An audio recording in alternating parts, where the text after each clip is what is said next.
Halo, siap untuk menyelam lagi lah ke dalam topik menarik? Siap dong. Hari ini kita akan kulik bareng bab 2 dari buku Gut karya Julia Enders.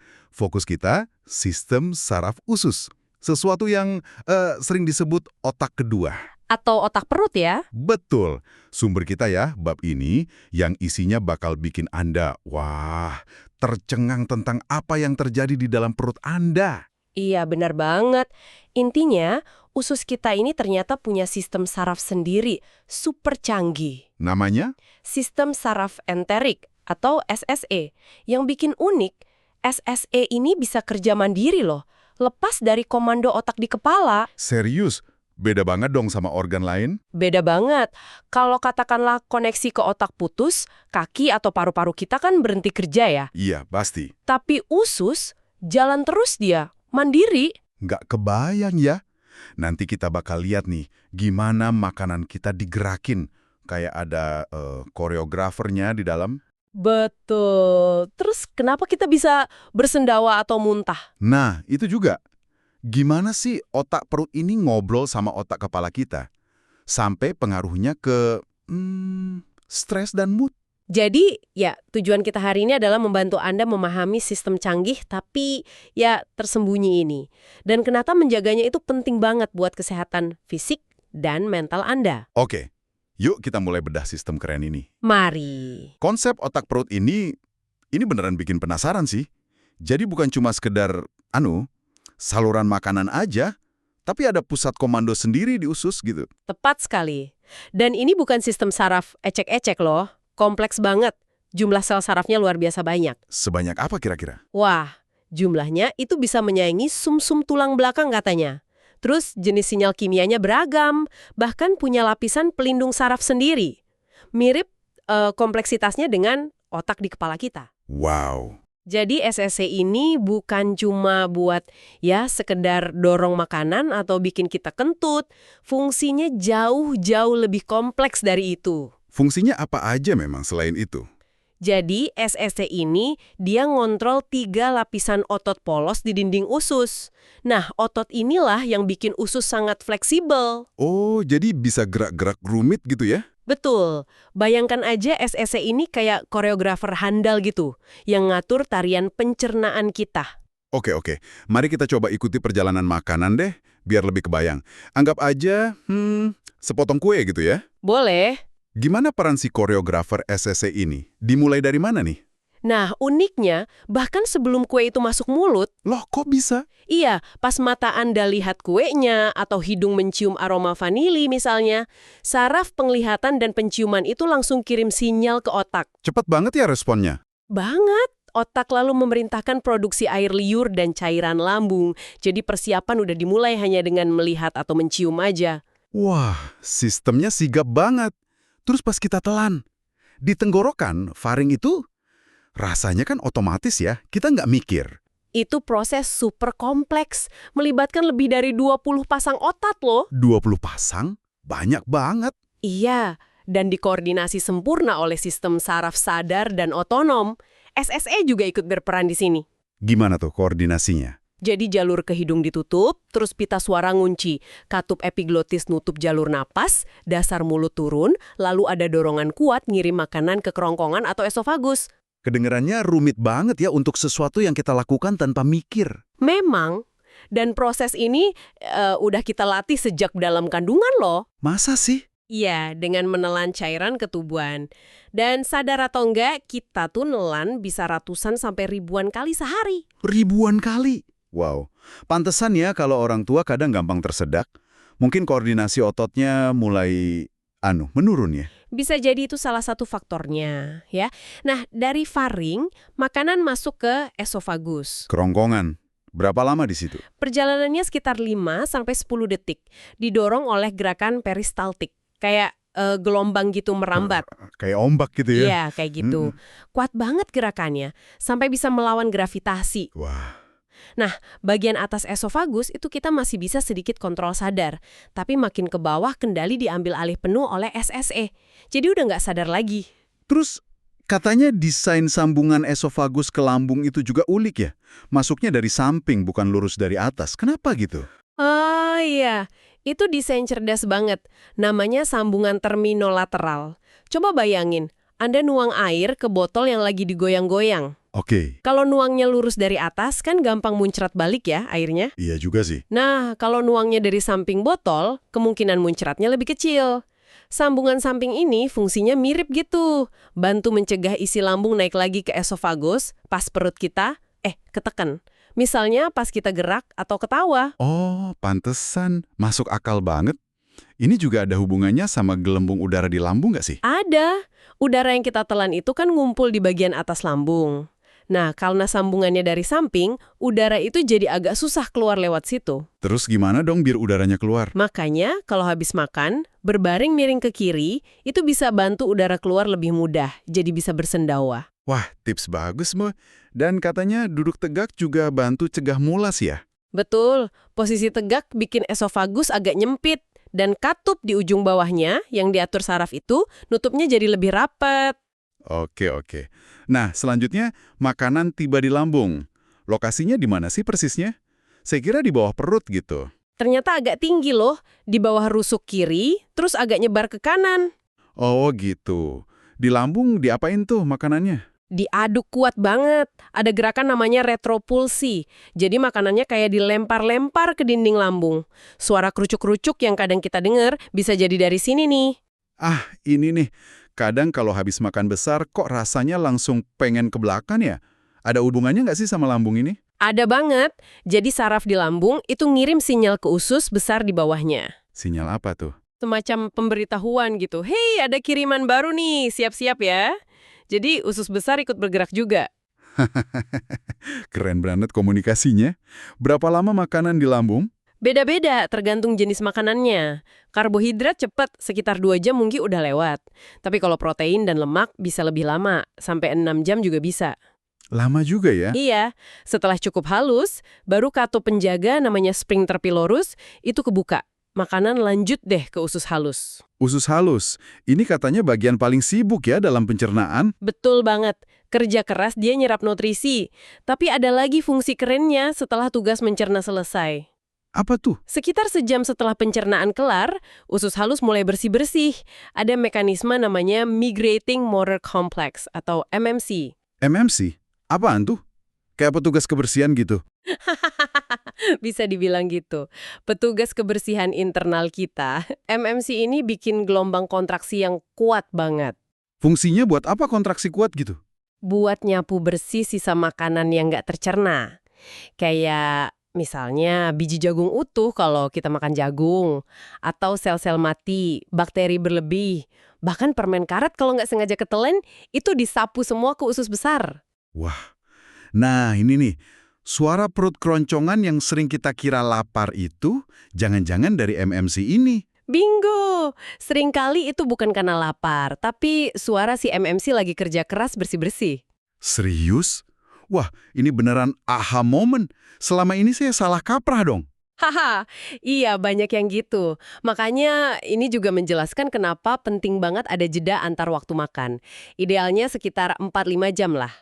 Biar si MMC ini selesai bersih-bersih dulu gitu. Tepat, biar dia punya waktu nyelesain tugasnya.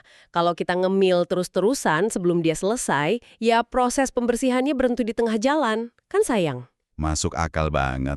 Oke, oke. Setelah usus halus, lanjut ke usus besar ya. Dipisahkan sama katup namanya katup Bowhin. Betul. Katanya usus besar ini lebih santai kerjanya. Iya, gerakannya lebih lambat. Isinya juga bisa bolak-balik sedikit, beda sama usus halus. Di sini nggak ada MMC. Terus fungsinya apa dong? Usus besar ini rumah utama bagi bakteri baik kita. Flora usus. Penampilannya juga beda, bergelombang gitu, kayak untayan manik-manik, itu karena kontraksi ototnya yang lambat. Tapi tetap gerak maju kan? Tetep dong, ada gerakan maju yang kuat, biasanya 2-3 kali sehari. Buat ngedorong sisa akhir menuju, ya, pintu keluar. Frekuensi BAB normal itu variasinya luas. Antara 3 kali sehari sampai 3 kali seminggu itu masih dianggap wajar kok. Oke. Jadi jelas banget ya gimana kompleksnya SSE ini ngatur semua pergerakan tadi. Tapi kadang sistem ini bisa error atau tersandung kan? Betul. Kayak misalnya reflux, muntah, atau sembelit. Kita bahas reflux dulu deh. Buku ini bilang itu kayak tersandung, maksudnya gimana tuh? Itu analogi yang pas sih. Refluks itu intinya kegagalan koordinasi saraf, terutama dalam mengontrol otot di katup antara esofagus dan lambung. Jadi sarafnya nggak sinkronis gitu. Iya, saraf dari otak yang ngatur katup sama produksi asam itu nggak sinkron sama saraf usus, si SSE, yang ngatur gerakan peristaltis di esofagus. Akibatnya, isi lambung bisa naik lagi. Pemicunya apa biasanya? Wah, banyak dan bisa beda-beda tiap orang. Stres, nikotin, alkohol, kopi, makanan berlemak, coklat, peppermint, itu beberapa contohnya. Ada yang perlu diwaspadai banget nggak soal refluks ini? Yang perlu diwaspadai itu kalau yang naik bukan cuma asam lambung, tapi juga cairan empedu dari usus 12 jari. Cairan empedu ini lebih keras efeknya, bisa merusak sel esofagus kalau sering terjadi. Waduh, tanda bahayanya apa aja? Kalau udah harus ke dokter gitu? Kalau Anda mulai susah nelan, berat badan turun tanpa sebab yang jelas, perut terasa bengkak terus, atau ada darah pas muntah atau BAB, nah kalau ada tanda-tanda ini, sebaiknya segera periksa ke dokter. Oke, dicatat. Nah, kalau muntah, ini bukan tersandung katanya, tapi rencana terkoordinasi. Kok bisa? Tepat, muntah itu bukan kecelakaan, itu mekanisme pertahanan yang direncanakan matang oleh sistem saraf kita. Direncanakan gimana? Jadi, ada sensor di lambung atau di darah yang deteksi adanya racun atau penyusup berbahaya. Info ini langsung dikirim ke pusat muntah di otak. Otak langsung aktifin mode darurat. Mode darurat?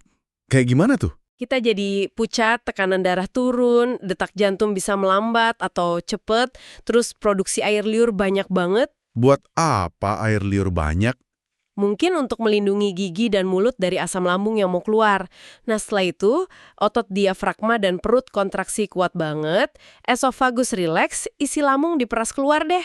Ada jenis-jenis muntah ya? Ada yang tiba-tiba, ada yang pakai mual dulu. Iya, yang tiba-tiba proyektil gitu, biasanya karena virus atau keracunan makanan alkohol yang akut.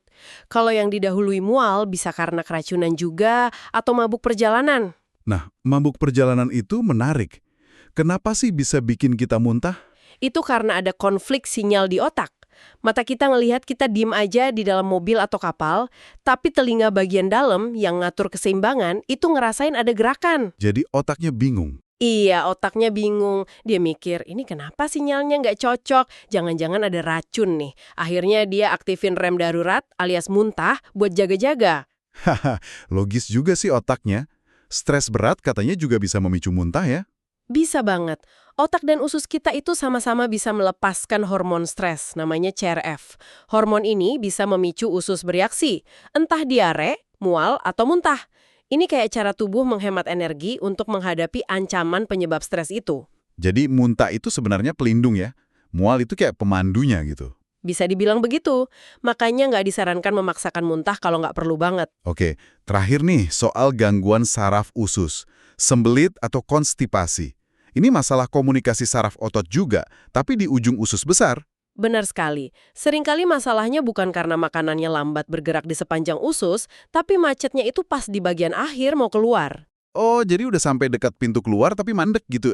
Iya, seringnya gitu. Bisa sementara, misalnya pas traveling, lagi sakit, atau stres. Bisa juga jadi kronis. Kenapa traveling sering bikin sembelit ya? Karena usus kita itu makhluk kebiasaan. Perubahan pola makan, jam makan, kurang gerak di pesawat atau mobil, kurang minum, perbedaan zona waktu, semua itu bisa bikin ritme usus kacau. Belum lagi sindrom bukan toilet saya. Itu nyata banget sih sindrom bukan toilet saya. Solusinya apa nih biasanya kalau kena sembelit? Yang paling utama dan mendasar, cukup serat. Bisa dari makanan kayak sayur, buah, biji-bijian, atau kalau perlu suplemen kayak psyllium husk. Terus yang nggak kalah penting, minum air putih yang banyak. Kenapa air penting banget? Serat itu kerjanya nyerap air di usus, bikin tinja jadi lebih lunak dan bervolume, jadi gampang keluar. Kalau seratnya banyak tapi airnya kurang, malah bisa makin keras. Terus, jangan ditahan kalau udah ada panggilan alam. Oke, bergerak aktif bantu juga. Bantu banget. Sama satu lagi trik simple tapi efektif. Posisi jongkok pas BAB. Jongkok. Kenapa emang? Posisi jongkok itu secara alami meluruskan sudut di bagian akhir usus besar, jadi jalannya lebih lancar. Kalau pakai toilet duduk, bisa diganjel pakai bangku kecil di kaki, biar posisi lutut lebih tinggi dari pinggul. Wah, tips praktis nih. Kalau perlu obat gimana? Ada macam-macam ya? Ada beberapa jenis. Ada yang kerjanya narik air ke usus, namanya laksatif osmotik. Ada juga yang merangsang langsung gerakan usus. Itu laksatif stimulan. Tapi hati-hati sama yang stimulan, jangan dipakai terus-terusan. Kenapa nggak boleh terus-terusan? Karena bisa bikin saraf usus jadi manja atau malah rusak kalau berlebihan. Jadi nanti malah makin susah BAB tanpa obat. Oke, ada aturan penting soal pakai laksatif ini ya. Aturan 3 hari kalau nggak salah. Betul, ini penting diingat. Kalau Anda habis pakai laksatif kuat, yang sampai menguras isi usus besar, itu wajar banget kalau Anda nggak BAB selama 1-3 hari ke depan. Kenapa? Ya karena ususnya kosong, butuh waktu buat keisi lagi. Jadi jangan panik terus langsung minum laksatif lagi besoknya karena belum BAB. Kasih jeda dulu, biarin ususnya kerja alami lagi. Sip, sip.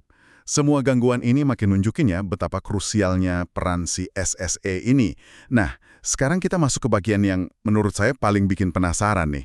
Hubungan si otak perut ini sama otak di kepala kita. Sumbu otak usus. Komunikasinya 2 arah kan ya? Sangat intens. Komunikasinya bener-bener 2 arah dan aktif banget. Buku ini pakai analogi keren deh. Apa tuh? Hewan laut namanya sea squirt. Waktu dia masih muda, bentuknya kayak kecebong gitu. Dia punya otak dan aktif berenang buat cari tempat tinggal permanen. Oke, terus? Begitu dia nemu tempat yang pas, misalnya di batu karang, dan nempel di situ selamanya, dia akan memakan otaknya sendiri. Hah? Dimakan? Kok gitu? Iya. Pesannya, menurut ilmuwan saraf Daniel Woolpert yang dikutip di buku ini, fungsi utama otak itu sebenarnya adalah untuk mengatur gerakan yang kompleks dan adaptif. Kalau udah nggak perlu gerak lagi, ya otaknya nggak terlalu dibutuhkan. Wow, terus hubungannya sama usus kita apa? Nah, usus kita kan nggak pindah-pindah tempat ya, tapi dia perlu otak secanggih SSE itu karena dia harus mengatur dunia internal kita yang super kompleks. Dunia pencernaan, penyerapan, pertahanan, itu butuh kecerdasan saraf yang tinggi. Jadi, kompleksitas saraf itu bukan cuma buat mikir filsafat, tapi juga buat ngatur hal-hal rumit di dalam tubuh ya. Gimana cara kedua otak ini, otak kepala dan otak perut berkomunikasi? Jalur utamanya, jalan tolnya lah, itu lewat saraf vagus. Ini jalur super cepat antara usus dan otak. Saraf vagus, lewat situ sinyalnya. Iya, mayoritas lewat situ. Dan yang menarik, sinyal dari usus ini nyambungnya langsung ke area-area penting di otak. Area apa aja tuh? Area yang ngatur emosi kita, kesadaran diri, memori, rasa takut, bahkan sampai penilaian moral. Serius?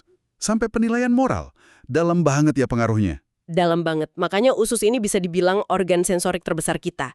Dia merasakan kondisi internal kita. Walaupun kerjanya banyak di bawah sadar. Kita nggak selalu ngeh, tapi otak kita dengerin terus apa kata usus. Koneksinya ini udah ada sejak kita bayi banget ya. Kayak perut kenyang bikin bayi tenang dan seneng gitu. Betul. Itu fondasi awal sumbu otak usus. Koneksi ini jadi makin halus dan kompleks seiring kita dewasa. Bahkan ada studi menarik di tikus. Studi apa tuh? Tikus dikasih bakteri baik jenis tertentu, Lactobacillus rhamnosus. Hasilnya, tikusnya jadi lebih tenang, kurang stres, terus memori dan kemampuan belajarnya lebih bagus. Keren. Terus apa buktinya itu lewat saraf vagus? Nah, pas saraf vagusnya dipotong, efek positif dari bakteri itu hilang. Jadi jelas komunikasinya lewat situ. Wah, signifikan banget ya. Ada studi di manusia juga? Ada. Orang sehat dikasih minuman probiotik, campuran bakteri baik, selama sebulan. Ternyata ada perubahan aktivitas di area otak mereka yang terkait sama emosi dan sensasi tubuh. Ini bukti awal kalau bakteri usus bisa ngaruh ke fungsi otak manusia juga. Tapi kan nggak semua sensasi dari usus kita rasain terus-menerus ya. Ada filternya dong. Kayak suara keroncongan tadi, kita nggak ngerasain setiap saat kan? Tentu, ada filternya. Usus yang sehat itu punya ambang batas sinyal yang cukup tinggi. Jadi sinyal-sinyal kecil atau noise biasa itu nggak bikin kita terganggu. Otak kita juga punya filter di bagian talamus. Nah, masalahnya muncul kalau filternya ini bermasalah. Tepat. Pada kondisi kayak irritable bowel syndrome atau IBS misalnya, diduga kuat ambang batas sinyal di usus mereka itu turun drastis, jadi terlalu sensitif. Maksudnya gimana tuh terlalu sensitif? Ada eksperimen, balon kecil ditiup di dalam usus penderita IBS. Peregangan kecil itu yang normalnya nggak terasa sama orang sehat, pada penderita IBS bisa memicu respon emosi yang kuat di otak mereka. Sakit, cemas, nggak nyaman. Pantesan ya, IBS itu sering banget dikaitkan sama cemas dan depresi. Jadi mungkin karena ususnya terlalu rewel, ngirim sinyal ke otak, gitu. Bisa jadi itu salah satu mekanisme utamanya. Entah karena memang ambang batasnya rendah dari sananya, atau ada peradangan mikro di dinding usus, atau komposisi bakteri ususnya yang kurang baik. Ini masih diteliti terus. Stres juga katanya memperparah ya? Banget. Pas kita stres, otak itu kayak meminjam energi dari usus. Dia nyuruh sistem saraf simpatik aktif. Akibatnya, aliran darah ke usus berkurang, produksi lendir pelindung dinding usus juga menurun. Efek jangka panjangnya apa? Kalau stresnya kronis, dinding usus bisa jadi lemah, lebih gampang iritasi, makin sensitif. Bakteri baik kita juga bisa berubah komposisinya jadi kurang bagus. Buku ini sampai bilang, stres itu tidak higienis untuk usus kita. Wah, dalam ya maknanya. Sampai segitunya dampak stres ke usus. Bahkan, bakteri usus katanya bisa memengaruhi perilaku. Ada studi soal tikus penakut sama pemberani itu kan ya? Iya, studi dari McMaster University itu sangat menggemparkan. Mereka tukar bakteri usus antara tikus yang sifatnya pemalu sama tikus yang suka menjelajah. Hasilnya, sifat mereka jadi ikutan ketukar. Gila, tikus pemalu jadi berani, yang berani jadi pemalu. Cuma gara-gara tukeran bakteri usus. Kurang lebih begitu hasilnya. Ini benar-benar buka banyak pertanyaan tentang seberapa besar peran bakteri usus dalam membentuk otak dan perilaku kita. Implikasinya apa nih buat kita sehari-hari? Wah, banyak. Pertama jadi makin jelas kenapa penting banget makan dengan tenang, mindful eating, tanpa stres. Terutama buat anak-anak, ini penting buat perkembangan sumbu otak usus mereka. Oke, ada lagi? Kedua, ini membuka potensi terapi baru. Misalnya pakai jenis bakteri spesifik, probiotik gitu, untuk bantu ngatasin masalah usus kayak nyeri IBS. Atau bahkan pakai hipnoterapi, yang ternyata cukup efektif buat nenangin usus yang sensitif. Oh iya, jangan lupa serotonin. Hormon bahagia itu kan katanya 95% diproduksi di usus ya? Betul, di sel-sel khusus di dinding usus. Makanya nggak heran kalau obat antidepresan yang targetnya serotonin di otak sering banget bikin efek samping ke pencernaan, mual, diare, atau malah sembelit. Karena obatnya ikut mempengaruhi otak perut juga ya? Tepat sekali. Ini nunjukin betapa eratnya hubungan antara usus yang nggak bahagia dan pikiran yang nggak bahagia. Bisa jadi dua arah pengaruhnya. Terakhir nih, dan ini mungkin yang paling filosofis ya, koneksi ke kesadaran diri kita. Ada area otak namanya insula. Iya, insula. Menurut risetnya Booth Craig, insula ini tugasnya kayak bikin peta. Peta dari semua sensasi yang datang dari dalam tubuh kita. Detak jantung, napas, suhu, rasa lapar, rasa nyaman atau nggak nyaman di perut, semua dipetakan di situ. Terus peta itu buat apa? Peta internal inilah yang menurut Craig membentuk rasa diri kita secara fisik dan emosional. Citra diri kita saat ini. Dan rasa dari usus, gut feelings kita itu punya kontribusi yang gede banget ke peta ini. Jadi, bukan cuma aku berpikir maka aku ada ala Descartes ya? Mungkin lebih tepatnya, aku merasa dari dalam tubuhku, lalu aku berpikir, maka aku ada. Perasaan mendasar dari usus itu jadi semacam fondasi kesadaran kita. Keren banget kan? Gila, keren banget. Benar-benar gubah cara pandang sih ini. Betul, usus itu jauh lebih dari sekedar pipa pencernaan. Oke, luar biasa banget nih obrolan kita. Mari kita coba tarik benang merahnya ya buat pendengar. Pertama, jelas banget usus kita punya otaknya sendiri, si SSE, yang super canggih dan bisa kerja mandiri. Betul. Kedua, ada jalur komunikasi dua arah yang super penting dan sibuk antara usus dan otak di kepala kita, lewat saraf vagus utamanya. Ini mempengaruhi pencernaan kita, mood kita, respons kita terhadap stres, bahkan mungkin perilaku kita. Terus, proses yang kelihatannya simple, kayak nelan atau muntah, itu ternyata diatur oleh koreografi saraf yang super rumit. Dan masalah umum kayak reflux, sembelit, atau IBS, itu seringkali akarnya ada di masalah komunikasi antara saraf dan otot di usus. Dan jangan pernah remehkan dampak stres. Stres kronis itu beneran bisa menggerogoti kesehatan dan sensitivitas saraf usus Anda. Bikin usus jadi lebih reaktif. Nah, buat Anda yang dengerin ini, apa artinya semua ini? Artinya, kesehatan usus itu, wah, ini bukan cuma soal lancar nggaknya BAB ya. Ini adalah bagian integral dari kesehatan fisik dan mental Anda secara keseluruhan. Pilihan gaya hidup Anda, apa yang Anda makan, gimana Anda ngelola stres, bahkan sekedar cara Anda makan, santai atau buru-buru, itu semua punya dampak langsung ke sistem canggih di perut Anda ini. Ini tentang gimana Anda merasakan dunia internal Anda ya, yang pada akhirnya mungkin mempengaruhi cara Anda berinteraksi dengan dunia luar juga. Bisa jadi begitu? Oke, sebagai penutup nih, coba kita renungkan bareng-bareng. Kalau memang usus punya pengaruh sebesar itu ke mood kita, ke cara kita memandang diri sendiri, ingat ide saya merasa maka saya ada tadi, jangan-jangan merawat taman bakteri baik di usus kita adalah salah satu cara paling langsung, paling mendasar untuk membangun bukan cuma badan yang sehat, tapi juga mental dan emosi yang lebih kuat dan tangguh. Pertanyaan yang menarik banget untuk direnungkan ya. Langkah kecil apa kira-kira yang bisa Anda mulai hari ini untuk lebih mendengarkan apa kata perut Anda, apa yang dia butuhkan? Pertanyaan bagus untuk dibawa pulang. Terima kasih banyak sudah menyimak penjelajahan kita tentang sistem saraf usus yang menakjubkan ini, yang kita gali dari bab 2 buku GAT karya Julia Enders. Sampai jumpa di sesi berikutnya.